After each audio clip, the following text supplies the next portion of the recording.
Terima kasih Tuhan Yesus. Dalam namamu kami berdoa. Amin. Saudara, hari ini kita sudah masuk ke bab 2 dari kitab Filipi, yaitu mengenai pikiran yang rendah hati, pikiran yang tunduk. Ya, jadi ada 3 video nanti, 3 sesi pengajaran. Yang pertama, sukacita dalam kerendahan hati, ini teladannya Tuhan Yesus sendiri. Sukacita dalam mengerjakan keselamatan, teladannya adalah Rasul Paulus sendiri. Dan untuk yang ketiga, teladannya adalah Timotius dan Epaphroditus. Jadi Tuhan, Rasul, dan orang Kristen biasa. Jadi lengkap. Artinya apa? Pikiran yang rendah hati tidak hanya dimiliki oleh orang-orang elit, tetapi berlaku untuk seluruh orang Kristen, saudara. Oke, hari ini saya akan mulai sukacita dalam kerendahan hati dengan teladan Tuhan Yesus sendiri. Saudara, orang lain bisa merampas sukacita kita. Orang Paulus menghadapi masalahnya dengan orang-orang di Roma dan juga dengan orang-orang di Filipi. Nah, yang terakhir inilah yang paling mengkhawatirkannya.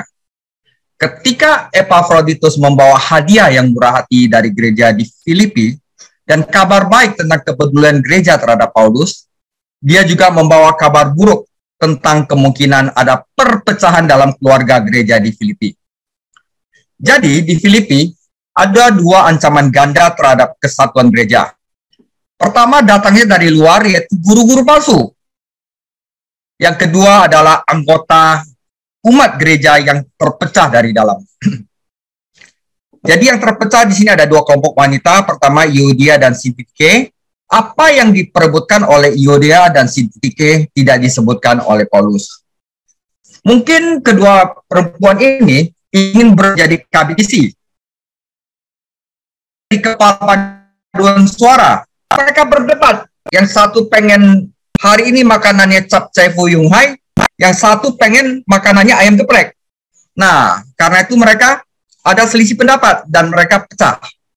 Paulus mengetahui apa yang tidak diketahui oleh beberapa pekerja gereja saat itu di Filipi, bahwa ada perbedaan antara kesatuan dan keseragaman. Saudara, beda kesatuan dan keseragaman. Kesatuan tanpa keragaman akan menghasilkan keseragaman. Jadi kalau gereja itu cuma paduan suara aja, atau firman aja, itu seragam, saudara. Atau dia punya ciri khas monoton aja, itu seragam, saudara. Dan keseragaman cenderung menghasilkan kematian. Seperti kayak hotel, saudara, dia ada banyak keragaman. Ada bagian dapur, koki, ada bagian room, ada bagian accounting, ada sales, ada engineering. Nah, kalau semuanya itu bagian room aja, maka hotel itu tidak bisa berjalan. Demikian pula gereja. Kalau kita paksakan seluruh anggota itu seragam, itu lama-lama akan menjadi kematian, saudara. Hidup adalah keseimbangan antara kesatuan dan keragaman. Saat tubuh manusia melemah, sistemnya melambat, dan semua cenderung akan menjadi satu seragam, yaitu debu, saudara. Yang paling akhir tentu adalah bahwa tubuh itu sendiri berubah menjadi debu atau seragam. Nah, ini membantu menjelaskan mengapa beberapa gereja dan pelayanan Kristen lainnya telah melemah dan mati. Tidak ada keragaman, tidak ada inovasi, tidak ada kreativitas, tidak dibangkitkan orang-orang untuk memakai talentanya, karunia rohnya untuk membangun tubuh Kristus. Dibikin seragam otoritas oleh satu orang. Nah, tidak ada keragaman yang cukup untuk menjaga kesatuan agar tidak menjadi seragam, saudara. Tapi, saudara, jika perbedaan itu tidak dikendalikan, ada bagian musik, ada bagian firman, ada bagian pelayanan jemaat, ada bagian doa. Kalau masing-masing itu tidak dikendalikan, itu bisa menghancurkan persatuan. Kenapa? Karena mereka akan menganggap bagian mereka adalah yang paling bagus, kudus. Dan mereka akan bilang bagian lain tidak bagus. Nah, itu tidak boleh. Nah, kemudian di gereja itu akan memiliki perselisihan, saudara, jika perbedaan-perbedaan ini tidak dikendalikan. Nah, kita akan menemukan dalam 1 Korintus 13 bahwa kedewasaanlah yang menyeimbangkan antara kesatuan dan keragaman. Perselisihan dalam tubuh antara anggota individu dan organisme secara total hanya dapat diselesaikan dengan kedewasaan, yaitu menganggap bagian orang lain lebih dari diri kita sendiri. Jadi kita tidak menilai hasil kerja orang, tetapi kita lebih menilai apa yang harus kita lakukan. Dengan begitu, gereja akan damai, saudara. Masing-masing akan support, akhirnya gereja akan bertumbuh. Jadi kita perlu kesatuan, tapi kita butuh keragaman juga. Kalau tidak ada keragaman, nggak bisa. Kalau kita seragam semua akan monoton, akan mati. Tapi keragaman ada, tidak diimbangi dengan kedewasaan, maka akan jadi perselisihan. Oke. Nah, saudara, inilah yang terjadi di gereja di Filipi. Akhirnya Paulus menulis surat di Filipi 2 ayat 1-4 sebagai introduction. Itu jadi, karena dalam Kristus ada nasihat, ada penghiburan kasih, ada persekutuan roh, ada kasih mesra dan belas kasihan, semuanya sudah ada di gereja Filipi. Karena itu, sempurnakanlah sukacitaku dengan ini. Hendaklah kamu sehati sepikir dalam satu kasih, satu jiwa, satu tujuan, dengan tidak mencari kepentingannya sendiri atau puji-pujian yang sia-sia. Sebaliknya, hendaklah dengan rendah hati yang seorang menganggap yang lain lebih utama daripada dirinya sendiri, dan janganlah tiap-tiap orang hanya memperhatikan kepentingannya sendiri, tetapi kepentingan orang lain. Jadi masalah apa ada gereja Filipi? Yaitu kesombongan. Masing-masing pengen nonjol. Akhirnya mereka berselisih. Nah, karena itu Paulus menulis surat di Filipi 2 adalah seperti ini mengenai rendah hati. Nah, saudara, nasihat Paulus untuk merendahkan hati. Kesatuan spiritual yang timbul karena kerendahan hati itu datang dari dalam, dari hati orang-orang yang tidak pengen puji-pujian, yang tidak pengen ribut hanya karena ingin menang, saudara. Ini adalah masalah hati, saudara. Kalau keseragaman adalah hasil dari tekanan dari luar. Itulah sebabnya mengapa Paulus membuka bagian ini dengan menarik motivasi spiritual setinggi mungkin. Karena orang-orang percaya di Filipi ada di dalam Kristus, mereka ada Kristus di dalamnya, ini seharusnya mendorong mereka untuk bekerja menuju kerendahan hati, kesatuan, dan kasih. Bukannya perpecahan dan persaingan. Dengan cara yang ramah, Paulus berkata kepada gereja di Filipi, perselisihan kalian menunjukkan bahwa ada masalah rohani dalam persekutuan kalian. Itu tidak akan diselesaikan dengan aturan atau ancaman. Itu akan terpecahkan hanya ketika hati Anda benar dengan Kristus dan satu sama lainnya. Paulus ingin mereka melihat bahwa penyebab dasarnya adalah egois dan penyebab keegoisan adalah kesombongan. Tidak ada sukacita, saudara, dalam kehidupan orang Kristen yang menempatkan dirinya di atas orang lain. Rahasia sukacita terlepas dari orang-orang adalah kerendahan hati. Ayat kuncinya adalah jangan sampai terjadi perselisihan atau perpecahan, tetapi dalam kerendahan hati, hendaklah masing-masing menganggap orang lain lebih penting daripada diri mereka sendiri. Dalam Filipi 1 itu adalah pikiran tunggal, dan dalam Filipi 2 itu adalah pikiran yang tunduk. Paulus, sang pemenang jiwa dalam Filipi 1, sekarang menulis menjadi Paulus seorang hamba yang rendah hati dalam Filipi 2. Penting bagi kita untuk memahami apa yang Alkitab masukkan dengan kerendahan hati. Orang yang rendah hati bukanlah orang yang berpikir dirinya kurang. Bukanlah orang yang berpikir buruk tentang dirinya sendiri. Dia sama sekali nggak pikirin diri sendiri. Kerendahan hati adalah anugerah yang ketika Anda tahu Anda memilikinya, Anda telah kehilangannya. Orang-orang yang benar-benar rendah hati mengenal dirinya sendiri dan menerima dirinya sendiri. Dan dia akan menyerahkan dirinya kepada Kristus untuk menjadi seorang hamba dan menggunakan apa yang dia miliki, talenta yang dia miliki, atau apa yang dia miliki untuk kemuliaan Allah dan untuk kebaikan orang lain, dan bukan untuk diri sendiri. Itu adalah rendah hati, saudara ya. Nah, teladan pikiran tunduk pada Filipi 2. Kepentingan orang lain adalah ide kunci pada pasal ini. Mata orang percaya berpaling dari dirinya sendiri dan terfokus pada kebutuhan orang lain. Pikiran yang tunduk tidak berarti bahwa orang percaya adalah keset agama untuk digunakan semua orang. Ini bukanlah apa yang Paulus sarankan sama sekali. Kitab suci menyatakan dengan sempurna bahwa kami adalah hamba-hambamu karena Tuhan Yesus. Jika kita memiliki pikiran tunggal, maka kita tidak akan memiliki masalah dengan pikiran tunduk. Karena apa yang kita kerjakan hanya untuk Yesus Kristus. Dalam Filipi 2, seperti yang saya jelaskan tadi, Paulus memberikan kita 3 teladan, pikiran yang tunduk. Yang hari ini kita bahas adalah teladan Yesus Kristus. Minggu depan adalah teladan Paulus sendiri. Dan minggu ketiga adalah teladan Timotius dan Epaphroditus. Ini digabung, saudara. Tentu saja teladan yang terbaik adalah Yesus Kristus. Dan Paulus mulai dengan Yesus Kristus yang akan kita bahas hari ini. Yesus Kristus mengilustrasikan 4 karakteristik orang yang rendah hati dengan pikiran yang tunduk, saudara. Nah, ini adalah apa yang kita pelajari hari ini. Saudara, sebelumnya saya masukin lagi, kesombongan adalah kenikmatan yang hanya didapatkan dengan menempatkan diri di atas orang lain. Kesombongan berarti mementingkan diri sendiri. Kesombongan akan cepat melahirkan penyakit jiwa yang bernama iri hati, saudara. Di dalam Yakobus 3:16, sebab di mana ada iri hati dan mementingkan diri sendiri, di situ pasti ada kekacauan dan segala macam perbuatan jahat. Sebaliknya, dalam perikop ini, Paulus mengilustrasikan teladan Tuhan Yesus yang rendah hati, yaitu 4 karakteristik orang dengan pikiran yang tunduk. Yaitu pertama, Yesus Kristus memikirkan orang lain, bukannya diri sendiri. Ayat 5-6, Yesus Kristus melayani orang lain, bukan untuk dilayani. Ayat ke-7, Yesus Kristus rela berkorban untuk orang lain. Ayat 8, Yesus Kristus memuliakan Allah, bukan manusia. Ayat 9-11.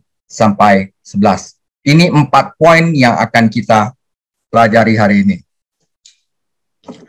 Firman yang pertama dulu, Yesus Kristus memikirkan orang lain, bukan dirinya sendiri. Oh, ini saya gabung, saudara, sorry ya. 4-4-nya saya gabung jadi satu bacaan.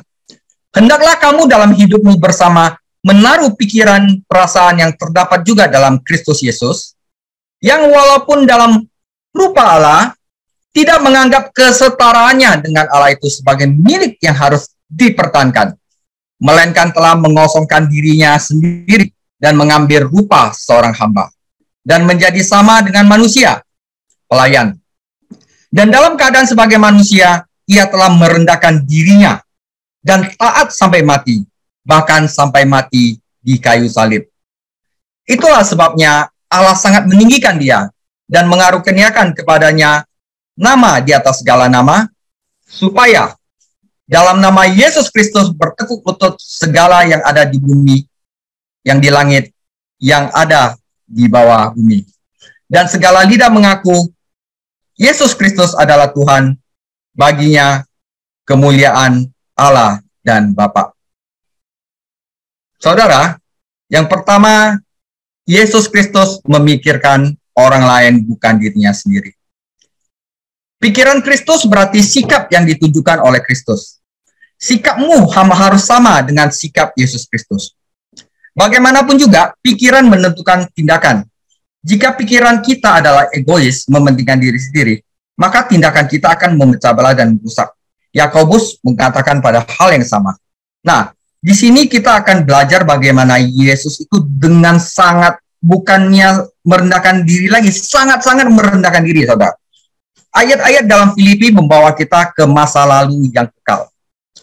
Kata rupa Allah itu nggak ada hubungan dengan bentuk atau ukuran yang fisik, saudara.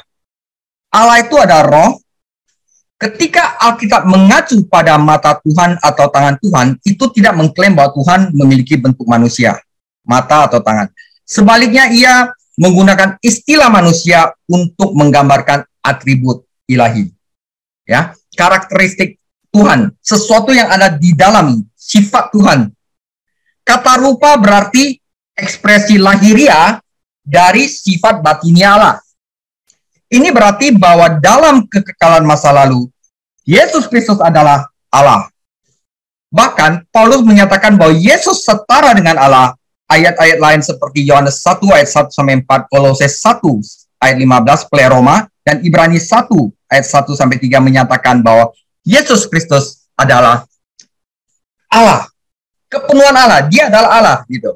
Nah, jadi di sini agak sedikit tricky, saudara, tapi saya tetap akan ajukan, ya.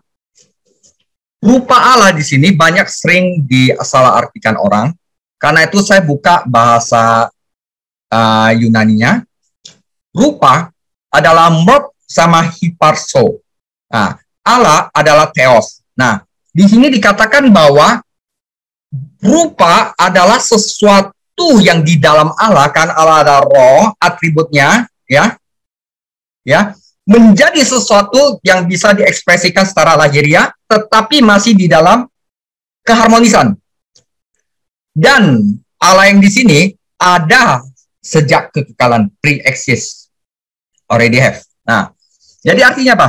Sifat dan keberadaan yang sudah ada, Allah yang kekal, sebelumnya dideskripsikan secara mencolok di sini. Paulus menggunakan ekspresi yang menunjukkan hubungan Yesus Kristus dari Trinitas dengan yang pertama, yaitu Allah, yaitu subordinasi abadi tanpa menyiratkan Yesus inferioritas dari Bapa. Jadi dia benar-benar Allah yang benar-benar utuh. Sebagaimana Bapa tidak dapat tanpa Putra, sebagaimana makhluk tidak dapat tanpa citranya, demikian pula ketuhanan dalam pribadi kedua, yaitu Yesus Kristus, memiliki sifat Allah yang sepenuhnya, yaitu atribut esensial dan kemuliaan ilahi, yang waktu dia menjadi manusia, dia tanggalkan semuanya, tanpa kehilangan keilahiannya dan dari keberadaan kekalnya.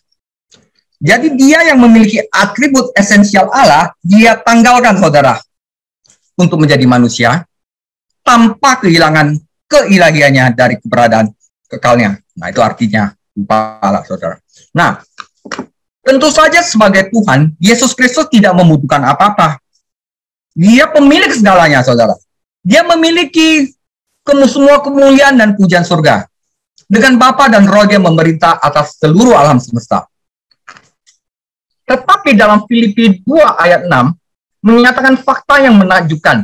Dia tidak menganggap kesetaraannya dengan Allah sebagai sesuatu yang penting untuk dipertahankan. Dia lepaskan untuk kita menjadi manusia.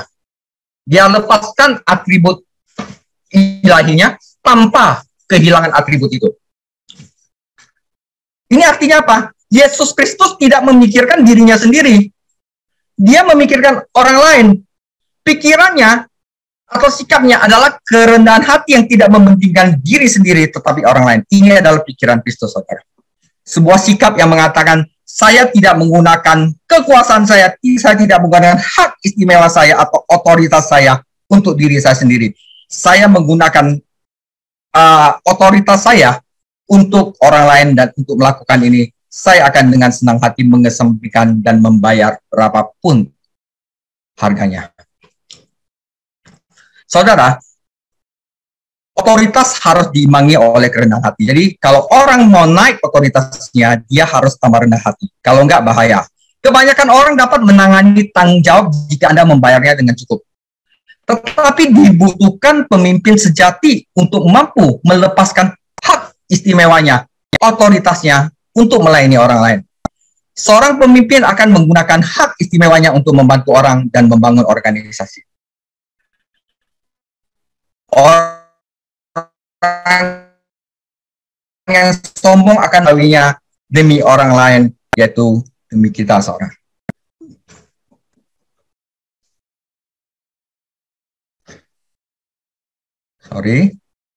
Akan bermanfaat untuk membandingkan sikap Kristus dengan sikap Lucifer, saudara, dan Adam.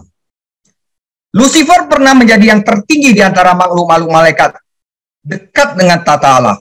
Tetapi dia ingin berada di atas tata Allah. Lucifer berkata, aku akan. Tetapi Yesus berkata, kehendakmu lah yang terjadi.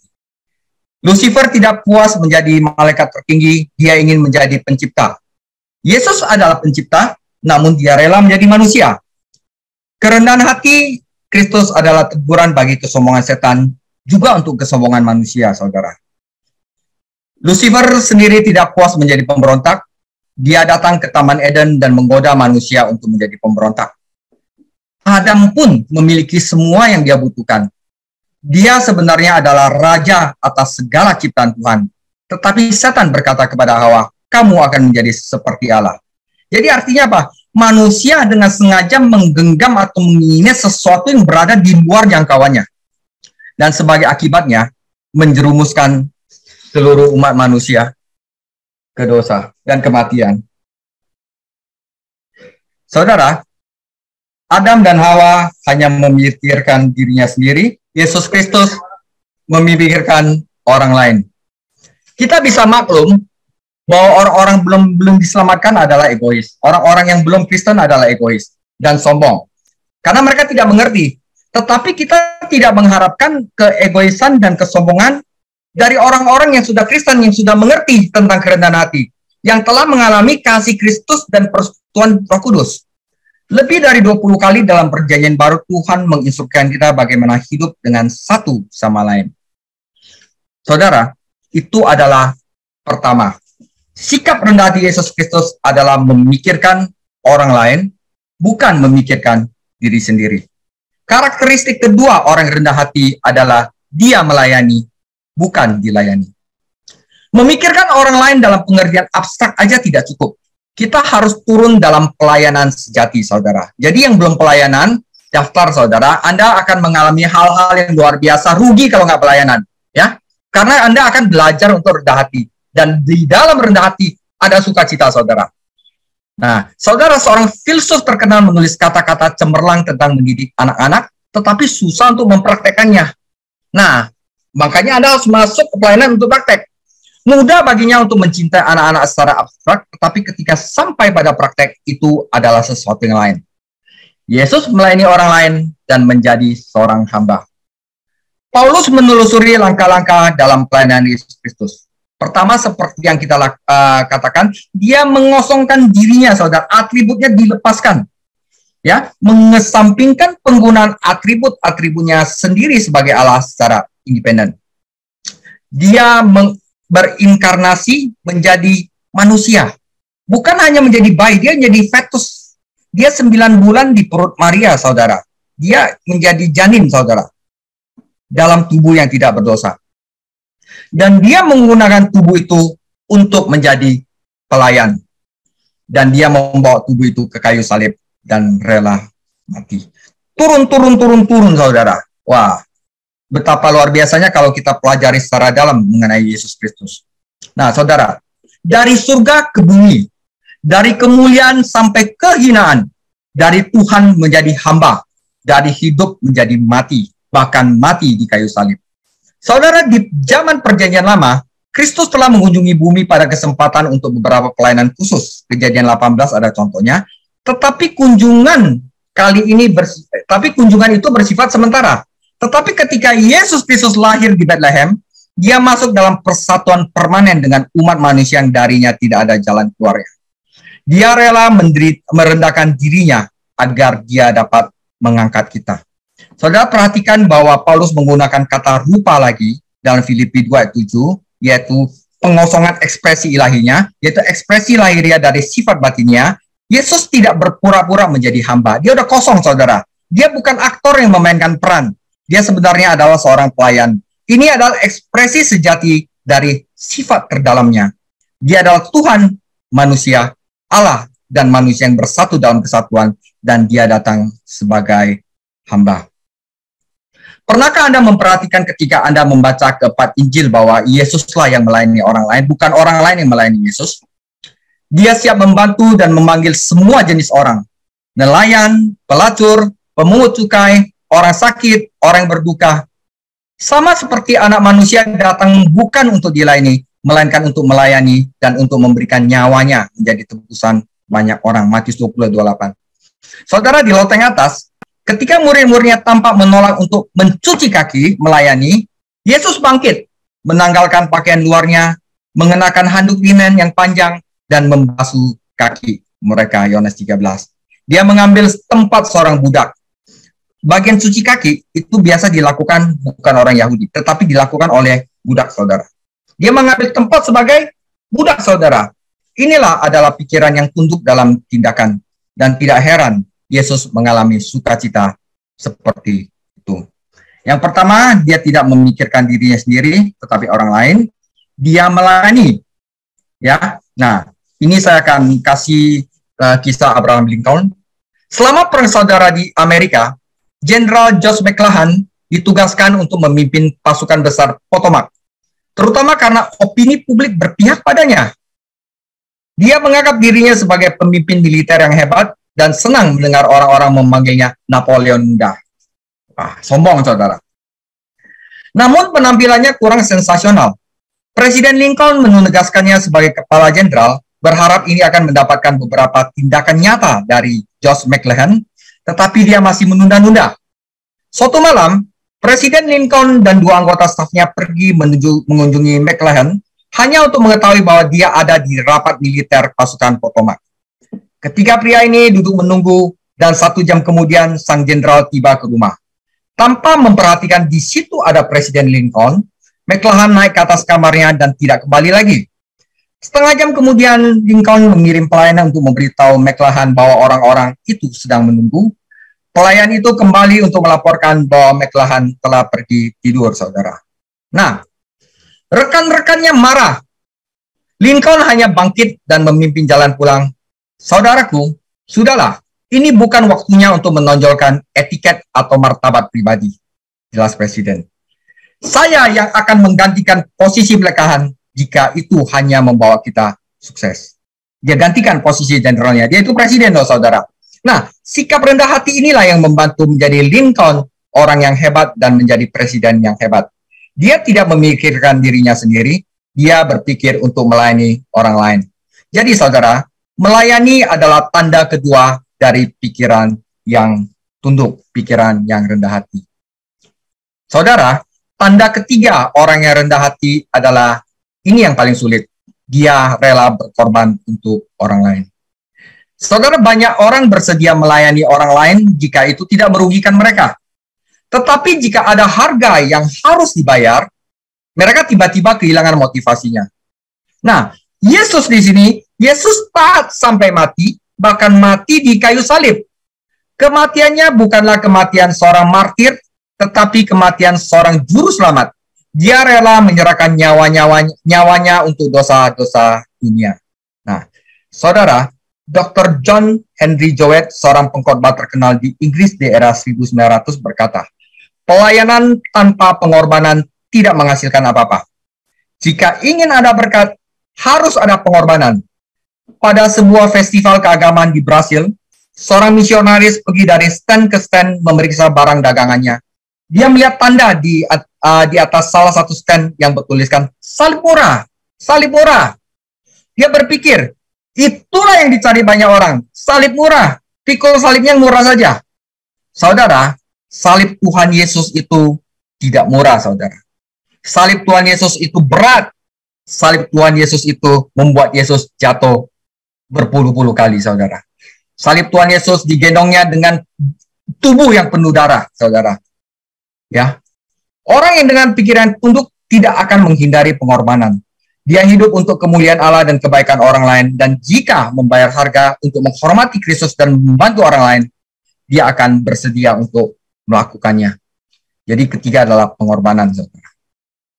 Saudara, saya akan kasih satu ilustrasi lagi kisah Jongsang, si obor Asia. Saya baca sini dulu, dia katakan satu kata yang benar-benar bagus. Agar seorang hamba Tuhan memiliki otoritas dalam setiap kalimat yang dia ucapkan, dia harus terlebih dahulu menderita untuk pesan yang dia sampaikan. Tanpa penderitaan besar, tidak ada iluminasi yang besar. So, Jongsang tahun 1901 lahir dari keluarga pendeta yang miskin. Tahun 20 dia berangkat ke Amerika untuk kuliah. Dia sangat pintar, saudara. Dia bukan orang yang bodoh. Pintar sekali. Dalam 6 tahun, dia selesaikan gelar doktor fisika dengan peringkat terbaik. Namun akhirnya ada panggilan untuk melanjutkan masuk ke seminari, saudara. Gelar doktor dia itu luar biasa, saudara. Tulisan-tulisannya itu dipuji orang dan banyak orang ingin membayarnya dan memberikan uang yang banyak. Tapi anehnya dia mau melanjutkan masuk ke seminari. Tahun 1927 nilai triwulan seminarinya sangat bagus, tetapi lucunya saudara, tetapi malah pelajaran di seminari mengguncangkan imannya ke titik terendah sampai berniat kembali ke agama-agama timur. Mungkin karena terlalu pinter, dia terlalu banyak pakai filsafat atau ini, sehingga tidak siap untuk masuk ke pelayanan seminari. Nah, dinyatakan orang gila, masuk ke rumah sakit jiwa, di sana dia membaca Alkitab 40 kali dari Kejadian sampai Wahyu. Inilah ijazah dia sesungguhnya. Dan dia keluar dari rumah sakit jiwa setelah 1193 hari. Jadi saudara kalau mau ikutin dia baca Alkitab, saya ada tempatnya saudara ya. Tahun 28, kembali ke Tiongkok, dia membuang seluruh ijazahnya ke laut, kecuali ijazah doktornya untuk menyenangkan ayahnya. Semuanya dia buang dan tinggalkan demi kemuliaan Allah. Saudara, dia tiba ke kampung halamannya di Hinghua dan disambut oleh keluarganya setelah 7 tahun tidak pulang. Mereka semua sudah mendengar tentang kehebatan dia bersekolah di luar. Jadi ayahnya meminta dia untuk bekerja di suatu universitas pemerintah untuk membantu biaya adik-adiknya. Tetapi John Sang berkata kepada ayahnya, "Ayah, aku telah mengabadikan hidupku untuk mengabarkan Injil." Semua terkejut, menangis, kecewa, dan mereka mengira John Sang belum sembuh sakit jiwanya. Tetapi setelah mereka mengamati perilakunya yang kebanyakan berdoa dan menelaah kitab, dengan segan mereka menerima keputusan ini dan mengucapkan selamat kepada dia saat yang memulai hidupnya untuk Tuhan Yesus Kristus. Jadi tahun 1928 sampai tahun 1943 dia tidak menjaga kesehatannya. Dia ekonominya hancur-hancuran saudara. Dia sakit-sakitan. Tetapi apa yang dilakukan? Pelayanan tanpa henti di Asia Tenggara termasuk Indonesia. Tahun 1943 meninggal dunia pada usia 42 tahun karena sakit TBC dan kanker usus. Dan di sebelah ini ada satu quote yang saya suka. Yang menarik bagiku tentang kota besar bukanlah kesenangan yang terdapat di dalamnya. Bukan kesenangan yang terdapat di dalamnya, tetapi orang-orang berdosa yang jauh lebih banyak jumlahnya. Keadaan kehidupan mungkin lebih sulit di kota-kota kecil di pedalaman, tetapi mengabarkan Injil di kota besar menguras tenaga dan sangat mengganggu urat syaraf. Benih yang ditabur harus disiram dengan keringat dan air mata. Ini adalah contoh orang yang mengorbankan seluruh hidupnya, mengorbankan pendidikannya, mengorbankan segala sesuatu untuk Yesus Kristus. Dan saya percaya, orang lain mungkin dilihat dia itu menderita, tapi saya percaya dia sukacita, saudara. Kesediaan untuk berkorban. Nah, nanti inilah sikap Paulus, sikap Timotius, juga sikap Epaphroditus. Pengorbanan dan pelayanan berjalan bersama jika pelayanan kita ingin menjadi pelayanan yang sejati. Nah, saudara, ini ada tentang komunisme. Dalam bukunya Leadership and Education, Douglas Hyde menjelaskan bagaimana komunis berhasil dalam program mereka. Sebagai partai anggota komunis sendiri selama 20 tahun, Hyde memahami filosofi mereka. Dia menunjukkan bahwa komunis tidak pernah meminta seseorang untuk melakukan pekerjaan kecil yang kejam untuk orang lain. Mereka selalu memintanya dengan berani melakukan sesuatu yang besar yang akan merugikannya. Istilah melakukan sesuatu dengan pengorbanan. Mereka membuat tuntutan besar dan mereka mendapatkan respon yang siap. Hyde menyebut kesediaan untuk berkorban. Dan inilah saudara yang akan menjadi salah satu faktor terpenting dalam suatu keberhasilan program apapun juga. Bahkan para pemuda dalam gerakan ini diharapkan untuk belajar, mengabdi, memberi, taat, dan inilah menarik dan menahan mereka. Saudara, saya berikan satu cerita lagi, kisah pengorbanan anak-anak muda di gereja. Aero Service. Sebuah dewan gereja sedang merencanakan program pemuda tahunan, dan salah satu anggota menyarankan agar para remaja melayani sebagai usher, memimpin doa, dan membawa musik khusus.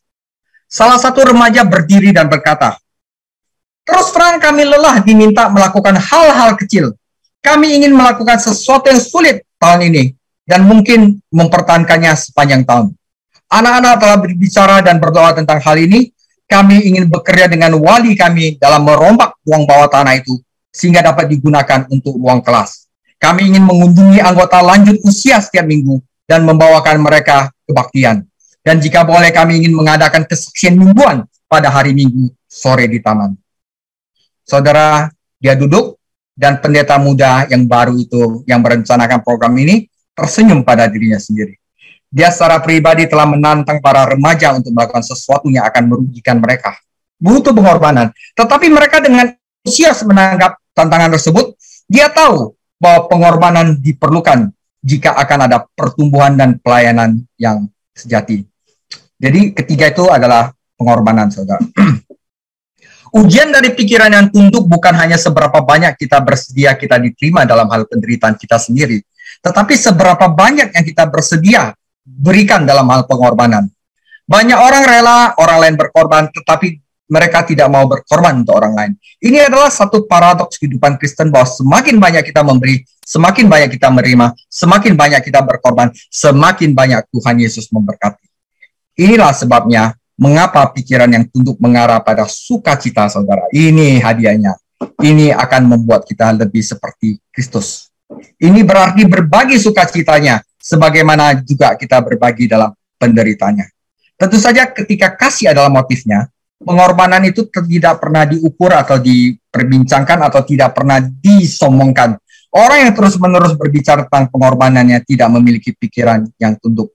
Saudara, apakah ada pengorbanan yang harus Anda keluarkan untuk menjadi orang Kristen? Dan yang terakhir, saudara, ciri-ciri orang yang rendah hati adalah dia memuliakan Allah. Ini tentu saja adalah tujuan utama dari semua yang kita lakukan. Memuliakan Allah. Paulus memperingatkan kita tentang kesombongan, jenis persaingan yang mengadu domba orang Kristen dengan orang Kristen, dan pelayanan dengan kesombongan bukanlah hal yang rohani, juga tidak memuaskan, dan tidak menghasilkan sukacita. Itu sia-sia, itu kosong. Yesus merendahkan dirinya untuk orang lain, dan Allah sangat meninggikan dia. Hasil dari peninggian ini adalah kemuliaan bagi Allah. Pemulihan tubuh Tuhan kita dimulai dengan kebangkitannya. Ketika manusia menguburkan Tuhan Yesus, itu adalah hal terakhir yang dilakukan tangan manusia kepadanya. Sejak saat itu, Tuhanlah yang bekerja. Manusia telah melakukan yang terburuk bagi juru selamat, tetapi Allah meninggikan dia dan menghormati dia.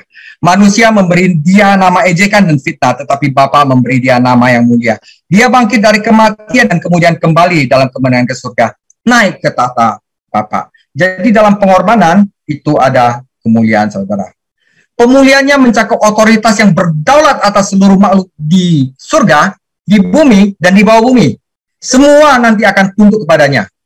Seperti gagasan di bawah bumi mengacu pada yang terhilang, karena keluarga Allah ada di surga dan di bumi. Suatu hari semua orang tunduk di hadapannya dan mengaku bahwa Yesus adalah Tuhan. Tentu saja mungkin bagi orang yang membungkuk mengaku sekarang menerima anugerah keselamatannya. Tetapi nanti orang yang tidak percaya tapi Yesus sudah datang, tetap harus tunduk, bersujud di hadapannya, berarti penghukuman, saudara. Jadi bersujud di hadapannya sekarang berarti keselamatan, tetapi tunduk di hadapannya pada saat penghakiman berarti penghukuman. Seluruh tujuan kerendahan hati dan pemulihan Kristus adalah untuk kemuliaan Allah. Saat Yesus menghadapi salib kemuliaan Bapa berada di dalam atas pikirannya.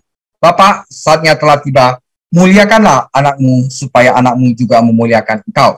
Faktanya dia telah memberikan kemuliaan ini kepada kita, dan suatu hari, saudara, kita akan dapat kemuliaan ini, berbagi kemuliaan ini dengan Yesus Kristus yang ada di dalam surga, saudara.